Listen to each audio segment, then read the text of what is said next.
이번 주 요절은 요한복음 6장 40절이죠. 요한복음 6장 40절.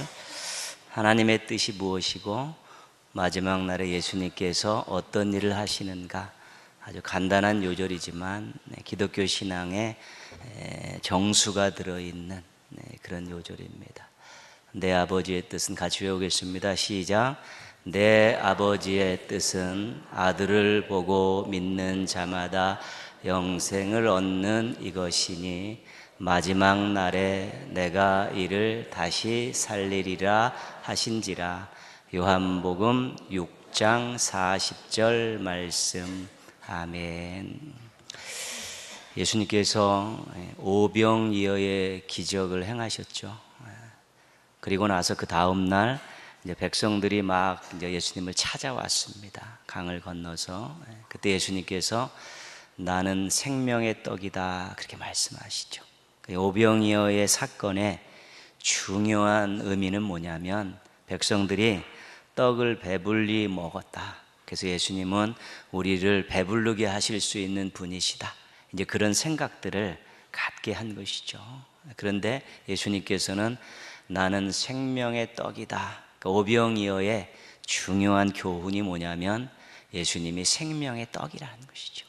하나님께서 보내주신, 세상 사람들에게 영생을 주시기 위해서 보내주신 그런 구주시다, 그런 뜻입니다. 그래서 백성들이 떡을 먹으면서 예수님이 우리의 배고픔을 해결하실 수 있는 메시아다라는 생각도 조금은 맞는 거지만 실질적으로는 우리에게 영생을 주시기 위해 이 땅에 내려오신 생명의 떡이라는 그런 의미가 그 오병이어의 사건 속에 담겨져 있는 것이죠. 그리고 나서 예수님께서 오늘 요절 말씀하고 그 전 39절 말씀을 이제 아주 중요하게 말씀하시는데 39절 말씀은 이렇습니다. 나를 보내신 이의 뜻은 내게 주신 자 중에 내가 하나도 잃어버리지 아니하고 마지막 날에 다시 살리는 이것이니라. 그러니까 하나님께서 보내주신 자들 하나도 잃어버리지 않고 예수님께서 다 챙기시는 거죠. 그래서 예수님께서 공생의 기간 동안에 열심히 찾아다니면서 복음을 전하시고 또 찾아오는 그런 사람들을 외면하지 않으신 이유는 우리 하나님께서 보내주신 생명들이 귀하기 때문에, 잃어버리는 것은 하나님의 뜻이 아니기 때문에 한 생명을 소중히 여겼고 그 과정에서 또 한 마리 잃어버린 양에 대한 비유도 하시고 그러시는 것이죠. 오늘 요절 말씀에 보시면 내 아버지의 뜻은 아들을 보고 믿는 자마다 영생을 얻는 이것이니, 예수님을 보고 예수님을 구주로 믿는 자들이 영생을 얻는 것, 그것이 하나님께서 예수님을 보내주신 아주 귀한 뜻이라는 것이죠. 그러니까 하나님의 뜻, 그 하나님의 관심, 그 핵심에는 누가 있냐면 죽어가는 불쌍한 사람들이 있는 것입니다. 이 땅에 죄인으로 태어나서 예수님도 모르고 하나님도 모르고 불쌍히 죽어가는 사람들이 하나님의 관심이 있었고 그들을 위해서 예수님을 생명의 떡으로 보내주신 것이고요. 그 예수님을 믿고 잃어버린 자들이 다시 돌아오고 또 죽어가는 생명들이 영생을 얻는 것, 그것이 하나님의 마음이고 하나님의 뜻이라는 것이지요. 그래서 우리가 나는 하나님 뜻대로 살기를 원합니다 라는 각오가 있으면 복음을 전하는 일들은 꼭 들어가 있어야 됩니다. 믿지 않는 사람 불쌍히 여기고 기도하고 또 마음에 오로바로 새겨놓고 기도하고 또 시간 있을 때 기회 있을 때 섬기고 또 어떤 좋은 일이 있을 때 축하해주고 안 좋은 일 있을 때 또 위로해주면서 늘 복음의 다리를 놓는 일들을 계속해서 이제 결정적인 순간에 하나님께서 주실 때 이제 복음을 통해서 사랑을 통해서 하나님 품으로 인도하는 것이지요. 왜요? 우리 하나님의 뜻은 잃어버린 자, 예수 그리스도를 알게 되는 자들이 한 명도 잃어버리지 않고 예수님을 보고 믿는 자들이 영생을 얻는 것이기 때문에 그 아버지의 뜻대로 살아가는 데 있어서 생명 구원하는 일들에 관심을 놓지 않고 노력을 놓지 않는 것은 아주 중요한 것입니다. 근데 39절과 40절 맨 마지막 말씀에 보면 이것이 들어가 있죠. 마지막 날에 내가 이를 다시 살리리라 그랬잖아요. 그러니까 우리가 구원 또 영생, 여기에는 꼭 빠지지 않는 게 마지막 부활입니다. 죽은 자의 부활이죠. 그 마지막 이 땅에서 육신의 몸으로는 한번 죽지만 다시 부활하신 예수님의 그 이름의 권세에 힘입어서 예수님이 다시 그 사람들을 전부 다시 살리는 날이 있다는 것이죠. 그 날이 마지막 날이라는 것입니다. 우리가요, 이제 돌아가신 분 계시면 하나님 나라에 가셨습니다 이렇게 말씀하잖아요. 그것은 무슨 말씀이냐면 이분은 예수님 믿고 구원받은 분이고 이분은 영원한 생명을 얻은 분입니다. 그 뜻을 우리가 하나님 나라 가셨습니다 라고 그렇게 가장 알기 쉽게 이해하기 쉽게 위로가 되도록 그렇게 말씀하시는 것이죠. 그러나 실은 죽은 자들이 나중에 다시 부활할 날이 있는 것입니다. 예수님이 마지막 날에 그들을 살리셔서 하나님 나라로 영생으로 인도하실 날이 있는 것이지요. 그러니까 우리의 기간에 하나님의 그 시간 개념은 다른데 우리가 이 땅에서 육신의 생명이 다했을 때 일정 기간은 영생을 누리는 것과 같은 어떤 일정 머무르는 기간이 있다는 것이죠. 근데 우리가 볼 때는 몇천 년이지만 천년이 하나님 보실 때는 하루 같은 것이죠. 그래서 다시 부활할 날이 있고 우리가 다시 부활하기 전에도 이미 구원의 상태에 있는 것이고 영생을 누리고 있는 것이고 부활해서 하나님 나라에 틀림없이 가게 되는 것입니다. 그래서 그냥 처음에 구원 이제는 위로를 받아야 될 분들은 예수님 믿고 하나님 나라 가셨습니다. 원래 표현은 돌아가셨지만 다시 부활하십니다. 돌아가셨지만 지금 영생을 살고 계십니다. 돌아가셨지만 다시 부활하셔서 하나님 나라에 또 영원토록 살게 되십니다. 그런 뜻입니다. 그게 하나님 나라 가셨습니다가 이제 그런 뜻이지요. 우리는 이 땅에서 예수님을 믿고 하나님을 아버지로 섬기며 살고 있습니다. 그러나 육체적으로 한 번 반드시 죽게 됩니다. 죽어도 하나님의 자녀로 죽는 것이고요. 죽어도 영생을 살고 있는 것입니다. 영생이라는 것은 우리가 하나님과 관계를 맺고 살고 있다는 것이 영생입니다. 그 관계가 이 땅에서부터 하나님 나라까지 연결이 되는 것이죠. 그래서 우리가 육신적으로 한번 죽어도 하나님의 자녀로 죽는 것입니다. 또 영생을 살고 있는 것입니다. 근데 마지막 날에 예수님께서 부활의 첫 열매 되신 예수님께서 마지막 날에 다시 다 하나님 앞으로 살리셔 모을 그 날이 있다는 것이지요. 그것이 바로 부활신앙입니다. 부활신앙은 이 땅에 우리들의 삶에 어떤 영향력을 주냐면 첫 번째는 담대함을 줍니다. 우리가 두려움을 갖는 이유는 무엇입니까? 우리가 어떤 세력에 의해서 어떤 환경에 의해서 억압을 받고 핍박을 받고 또 그것으로 인해서 내 생명에 끝날 것 같은 이런 것들이 우리의 두려움이라는 것입니다. 그러나 부활신앙을 가지고 있으면 언젠가 육신으로는 한 번은 죽지만 그것이 하나님의 자녀로 죽는 것이 영생을 살는 것이고 결국 부활하신 예수님께서 우리를 부활시켜서 하나님 나라에 영원토록 하나님을 찬양하며 살게 하십니다. 이 부활신앙을 가지고 있으면 외부적인 압력과 힘든 상황 속에서도 우리가 좀 더 담대할 수 있다는 것이고요. 또 한 가지는 하늘 소망을 갖고 산다는 것입니다. 내가 이 땅에서 힘들게 살지만 내가 하나님 나라에서 영원토록 하나님 영생 복락을 누리며 살게 됩니다.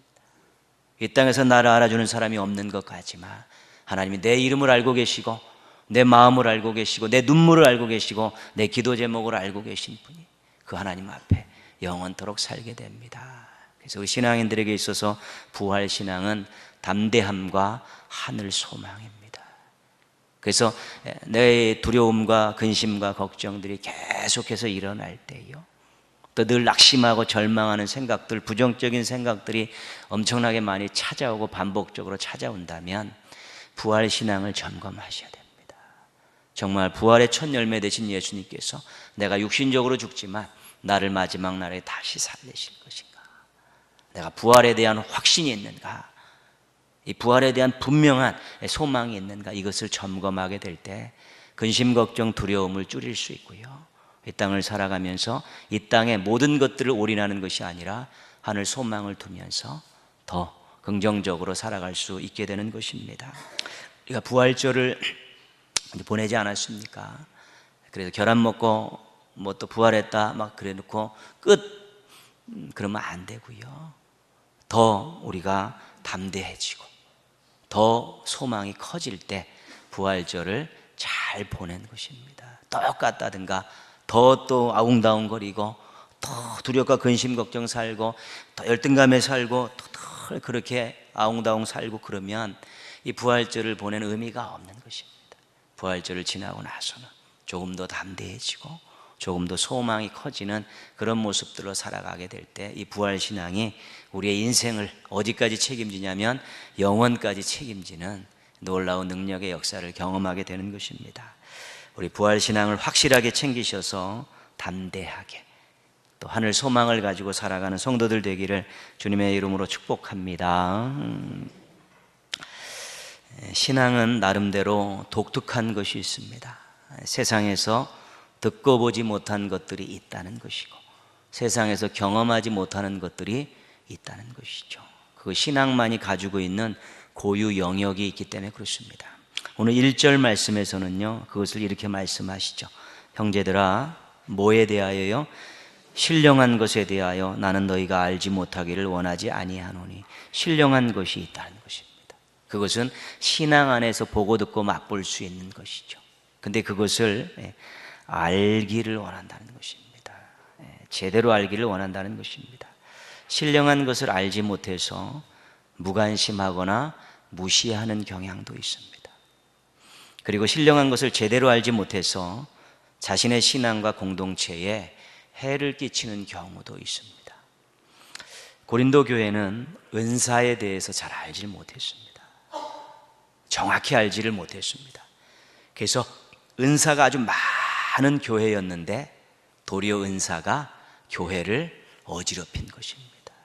그러니까 이 신령한 것 중에 대표적인 것이 은사고 또 방언과 예언이었었는데 고린도 교회는 은사가 많고 특히 방언과 통역을 하는 사람들이 굉장히 많았는데 그것을 제대로 알지 못하니까 오히려 그 은사가 교회를 어지럽히고 성도들에게 서로 상처를 주고 엄청나게 문제를 일으킨 것입니다. 그래서 그 소식을 들은 사도 바울이 나는 너희가 신령한 것에 대해서 제대로 알기를 원한다. 근데 그 신령한 고린도 교회의 신령한 것은 은사, 특별히 방언과 예언과 관련된 것들에 제대로 알면 좋다는 것이죠. 근데 제대로 알지 못하면 그것이 오히려 해가 될 수 있다. 개인 신앙인들에게 공동체에 해가 될 수 있다는 것입니다. 은사는 하나님께서 성도들에게 봉사하라고 주신 것입니다. 봉사라는 말이 굉장히 중요합니다. 은사를 말할 때 우리가 꼭 빼놓지 말아야 될 것이 있는데 그것은 바로 성령 하나님이십니다. 성령님이시죠. 3절 말씀입니다. 3절 말씀 우리가 요절로 많이 외웠던 말씀입니다. 한번 같이 읽겠습니다. 그러므로 내가 너희에게 알르노니 하나님의 영으로 말하는 자는 누구든지 예수를 저주할 자라 하지 아니하고 또 성령으로 아니하고는 누구든지 예수를 주시라 할 수 없느니라. 아멘. 그래서 예수님이 나의 주님이십니다, 나의 구원자이십니다라고 이렇게 고백하는 것은 자신의 의지로 되는 게 아니라는 것입니다. 자신이 알았다고 되는 일도 아니고 자신이 이빨을 꽉 깨물어서 되는 일도 아니라는 것입니다. 예수님이 나의 주님이십니다, 구원자이십니다 고백은 성령님께서 하시는 사역이라는 것입니다. 이거를 성령님의 믿음 사역이라는 것이죠. 우리로 하여금 예수님을 구주로 믿게 하시는 것입니다. 그 성령님께서 그것을 하신다는 것이죠. 그래서 우리가 예수님을 믿는다는 것 실은 자랑할 것이 1도 없는 것입니다. 성령님께서 우리에게 믿음을 주셨지요. 그러나 우리가 이해하기 쉽도록 어떻게 우리는 이야기냐면 나는 예수님을 믿습니다. 근데 나는 예수님을 믿습니다라는 그 속에 내가 예수님을 선택했습니다 그런 뜻이 아닙니다. 다른 많은 신들이 있는데 내가 예수님을 구주로 내가 선택해서 구주로 받아들였습니다 그런 뜻이 아니라는 것입니다. 성령님께서 나를 예수님을 구주로 믿게 하셨기에 제가 예수님을 나의 구주로 믿습니다. 그런 뜻이라는 것이죠. 내가 믿으면 자랑할 것이 있는 것입니다. 그러나 성령님께서 믿게 하셨기 때문에 자랑할 것이 하나도 없는 것이지요. 그래서 우리가 예수님을 믿고 구원받은 순간부터 성령님께서 우리 속에 내주하시는 것입니다. 내주하셔서 우리의 모든 형편과 처지를 하시고 말할 수 없는 탄식으로 때로는 우리의 연약함을 위해서 기도하시기도 하고요. 또 우리들로 하여금 충만하셔서 우리를 충동하시고 우리에게 도전하시면서 또 우리에게 역사하시면서 우리로 하여금 충만하게 살아갈 수 있도록 역사하시는 것이지요. 성령님께서 우리 속에 내주하시는데요, 성령님께서 우리 속에서 놀라운 역사를 이루시게 하기 위해서 우리가 해야 될 일은 두 가지죠. 하나는 거룩함입니다. 거룩한 영이기 때문에 거룩한 영이 계실 수 있는 자신의 마음 상태를 만드는 게 좋고요. 그 다음에는 사모함입니다. 성령님, 저에게 역사해 주십시오. 하나님, 저를 도전해 주시고 저를 도와주십시오라는 그 사모함이 있어야 되는 것이죠.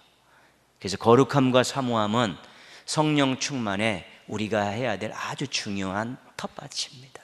그거 없이는 안 됩니다. 온갖 잡대한 생각, 추잡한 생각 하고 사는 사람에게 성령님이 역사하시지 않습니다. 사모함이 없는 사람에게, 의지도 없고 하나님 영광을 위해 살고 싶은 마음도 없고 주님 뜻대로 무언가를 하고 싶은 막 그런 마음이 있어서 막 성령님의 충만함을 사모함이 없으면 성령님이 역사하시지 않는 것입니다. 그래서 거룩함과 이 사모함, 우리들에게 있어 너무 중요한 것입니다. 그래서 한편에서는 거룩함을 통해 성령님께서 역사하시도록, 한편은 성령님의 도우심에 대한 충만함에 대한 사모함을 갖고 기도하게 될 때 성령 충만함이 되는 것이죠. 집에서 여러분들이 설거지 하시면서 성령 충만함을 경험할 수 있습니다. 직장에서 일하시면서 성령 충만함을 경험하실 수 있고요. 어릴 때 믿음의 사람들과 함께 자연 속을 산책하며 대화하면서 차 마시면서 성령 충만함을 경험할 수 있는 것이고요. 교회에서 말씀 붙들고 기도하면서도 성령 충만함을 경험할 수 있는 것입니다. 거룩함과 사모함이 있는 곳에 그런 역사가 일어나는 것이죠. 밤새도록 소나무 뿌리 뽑아가면서 기도할 때만 성령 충만함이 있는 것이 아니고, 내가 오늘 어떤 살림을 해가면서 가정에서 우리 가정이 하나님이 기뻐하시는 교회와 같은 그런 가정 되길 원합니다. 그런 마음 가지고 기도하면서 찬양하면서 그 가정 일할 때 가슴 속에서 복받쳐 오르는 감격들, 하나님이 함께 하신다는 확신들, 나도 모르게 터져나오는 찬양들, 이런 것들을 통해서 얼마든지 성령 충만함을 경험할 수 있는 것이죠.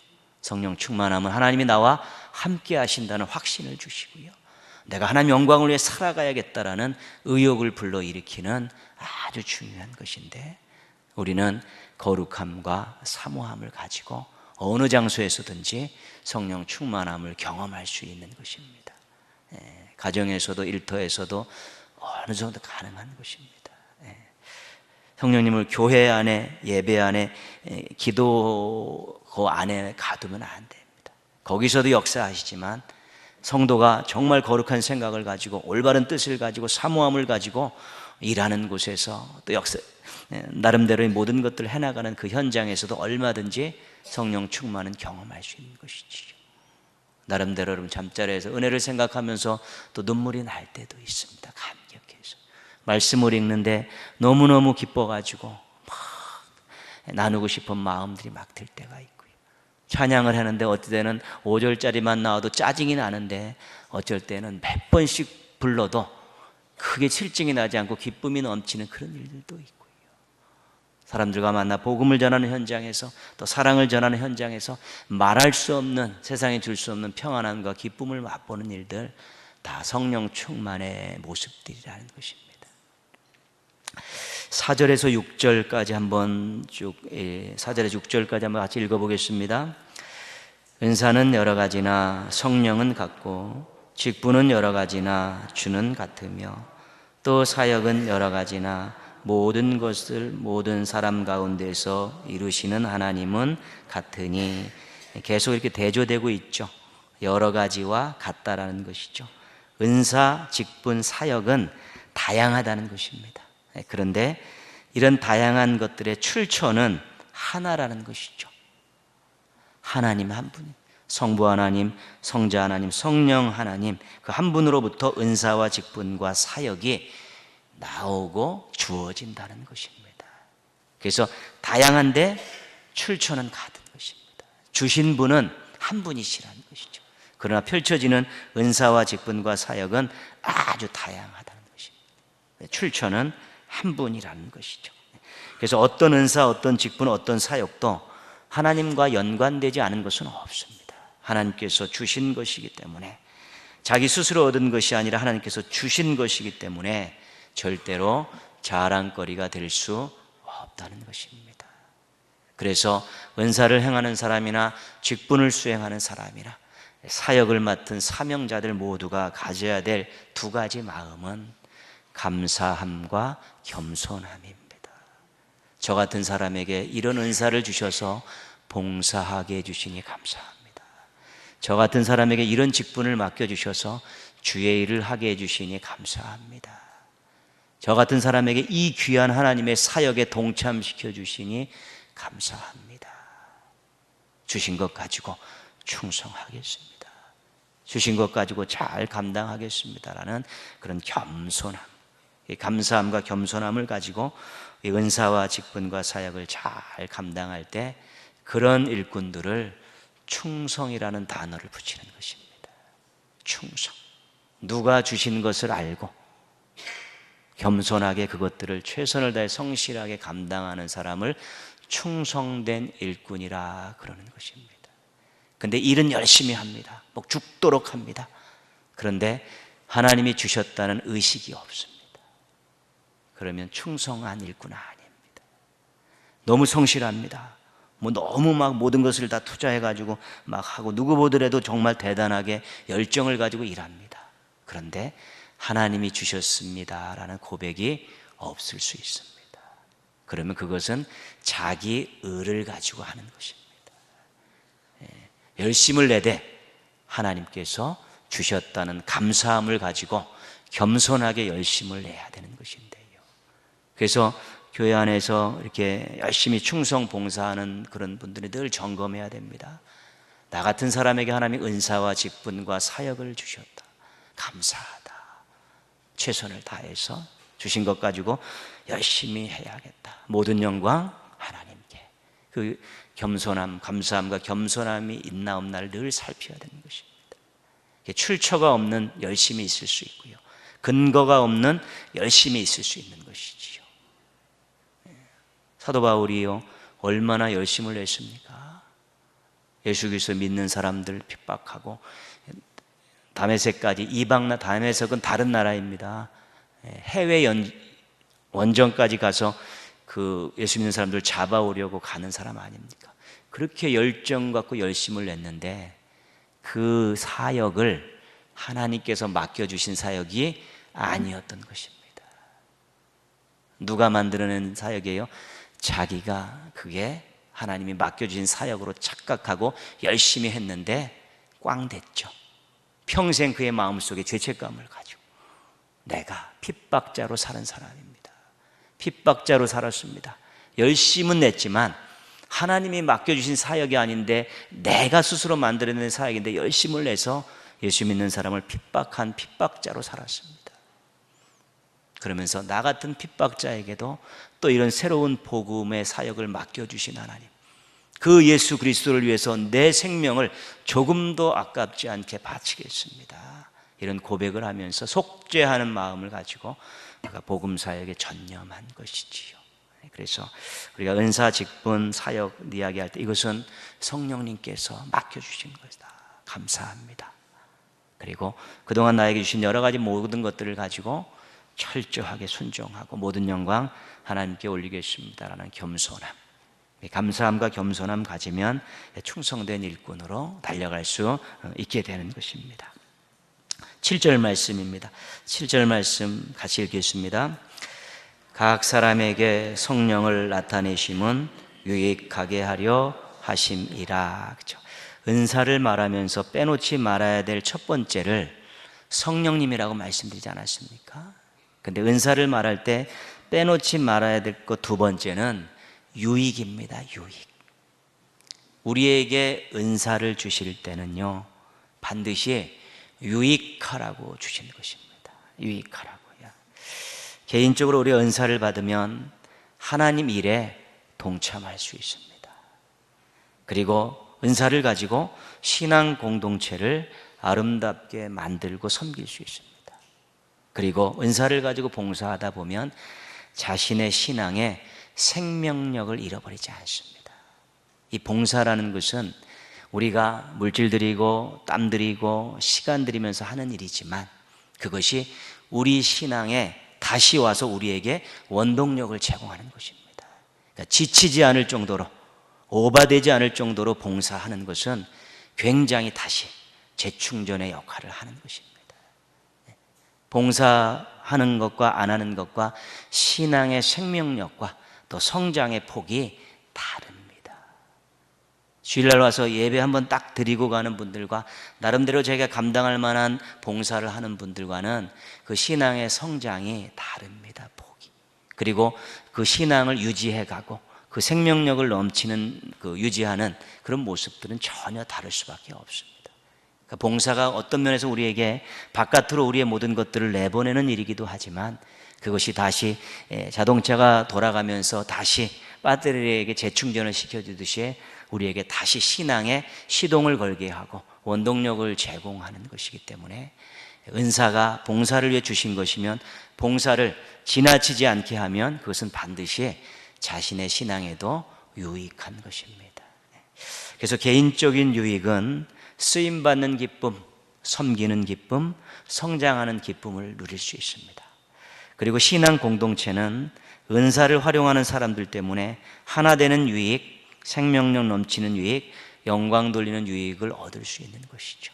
그래서 은사를 받은 분들이 각자 자기에게 겸손하게 잘 은사를 활용하면 개인적으로도 기쁨이 충만하지만 그 공동체 안에도 서로 하나로 되고 하나님의 영광을 위해서 일하고 또 반짝반짝 빛나고 아주 충만한 그런 모습들을 유지하는 유익을 얻는 것입니다. 그래서 은사는 유익한 것입니다. 해를 끼치는 은사는 은사를 받은 사람의 신앙에 문제가 있기 때문에 그런 것입니다. 감사함을 잃어버리고 겸손함을 잃어버렸기 때문에 그럴 수 있습니다. 8절에서 10절까지요 은사 목록이 쭉 나와 있는데 이 은사 목록 다 하나씩 할 수 있는 상황은 아니고요. 제가 쭉 읽어드리면 지혜의 말씀, 지식의 말씀, 믿음, 병 고치는 은사, 능력 행함, 예언함, 영들 분별, 방언, 통역. 고린도전서에서 소개된 은사는 대부분 다 영적인 것들입니다. 근데 우리나라는 옛날에 7, 80년대에 은사주의 운동이 일어났을 때 전부 고린도전서 12장에 나오는 은사들을 사모하면서 그 열광적으로 그렇게 했죠. 그래서 방언, 예언, 병 고침 능력 이런 것들이 굉장히 성행하면서 교회가 한동안은 그 힘을 가지고 성장한 적이 있었죠. 기도원들, 부흥회, 은사 집회 다 그렇죠. 그러나 로마서나 에베소서에 가면 또 다른 은사들이 있습니다. 대접하는 은사, 섬기는 은사 이런 것들이 있거든요. 근데 그런 쪽은 전혀 신경을 안 쓰고 여기만 썼죠. 그러니까 고린도 교회도 이 부분에 대한 은사만 가지고 하니까 이 영적인 부분들은 굉장히 분별력이 없으면 또 민감한 사항이기 때문에 문제 발생한 소지가 많은 것이죠. 문제가 발생한 것입니다. 11절 말씀 같이 읽겠습니다. 이 모든 일은 같은 한 성령이 행하사 그의 뜻대로 각 사람에게 나누어 주시는 것이니라.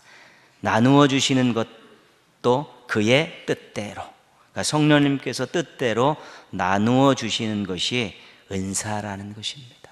그래서 인간의 노력으로 얻는 것이 아니라 성령님께서 어떤 목적을 가지고 주신 것입니다. 근데 그것을 잊어버리기 때문에 이 영적인 은사를 가지고 문제들이 생겨나기 시작한 것이죠. 어떤 문제가 생겨났을까? 얼마든지 추론해 볼 수 있고요. 경험되어진 것도 많습니다. 하나는요, 조심해야 될 부분은 은사는 높고 낮음, 좋고 나쁨이 없다는 것입니다. 근데 은사에 높고 낮음이 있다고 생각하는 것입니다. 그래서 예언하는 사람 대빵, 방언하는 사람 대빵, 병 고치는 사람 대빵, 나름대로 어떠한 은사를 최고의 은사로 놓는 것이지요. 그러다 보니까 계층이 생기는 것이죠. 근데 은사는 누가 주셨다고요?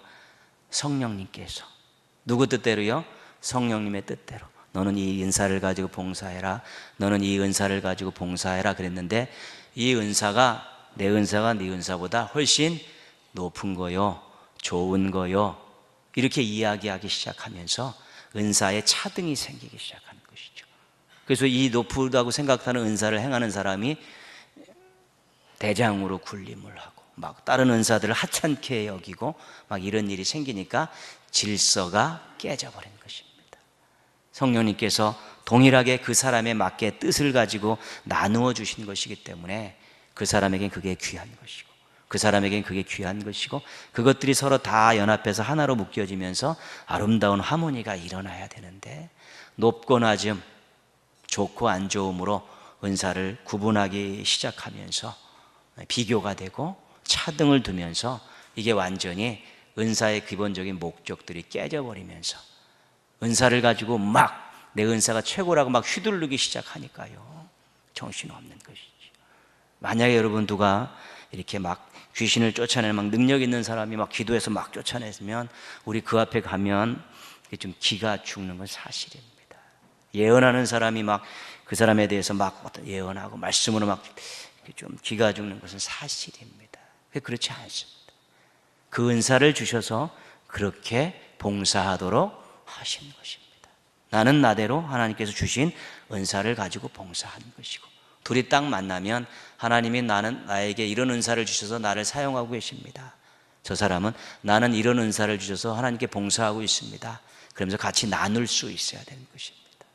그러나 이상하게 섬기는 은사를 가진 사람과 능력 행하는 은사를 가진 사람이 만나면 누가 센 것 같습니까?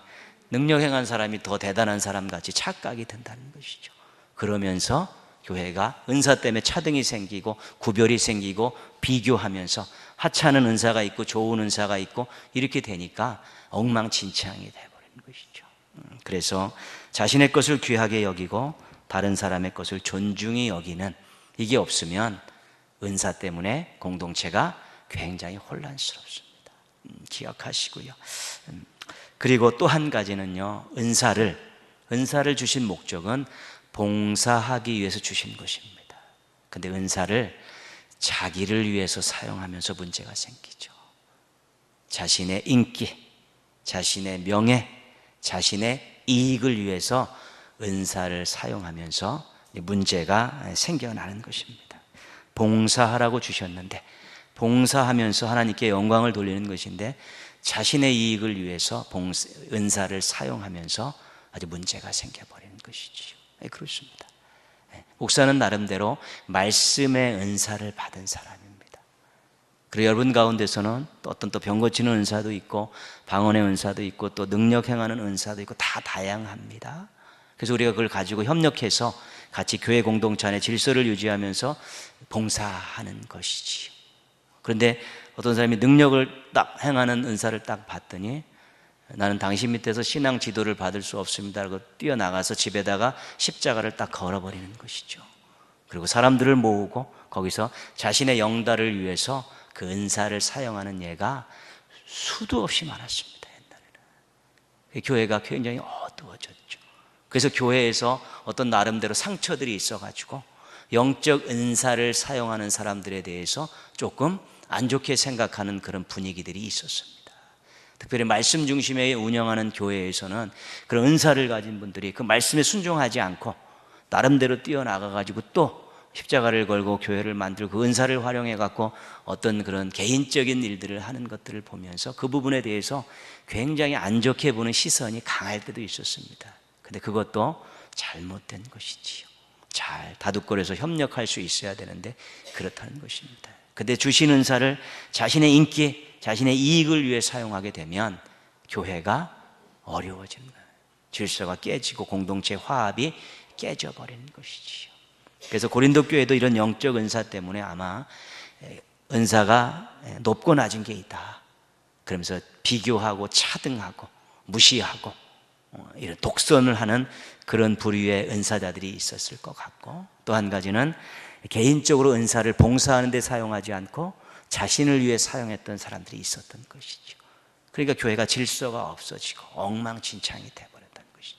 자기 은사가 최고라고 그러면서 이것들이 말씀 안에서 은혜 가운데서 하나로 잘 조정되고 협력하는 관계가 깨져버리니까 교회가 완전히 힘든 상황에 직면하게 된 것이고, 그게 고린도 교회의 문제고 실은 많은 우리 한국 교회들이 겪었던 아픔이기도 하고요. 대부분의 이단의 교주들은 은사자들입니다.